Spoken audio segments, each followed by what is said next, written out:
Гимназијалците македонци се уште реализираат настава во општинската сала и покрај најавите на надлежните, учениците веќе еден месец одржуваат импровизирана настава со скратени часови. Наставниците се загрижени, бидејќи се наближува и првото тримесечие од учебната година, кое, како што велат, од голема важност за течението на наставниот процес. Завршуваат активностите во првата зграда во медицинското училиште, каде што гимназијалците треба да следат настава. Од Советот на родители велат дека постојано доаѓаат и го наблюдуваат реновирањето.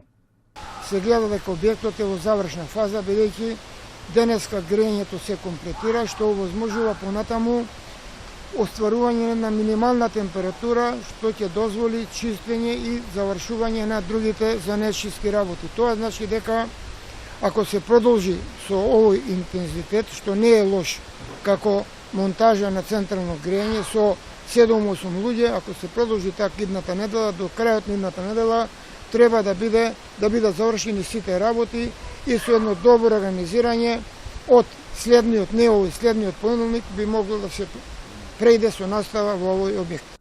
Како што вели Стојановски, и натаму ќе се врши притисок на надлежните за да се започне со реконструкција и на вториот објект во најкус можен рок. Од надлежните пак не добивме никаков став.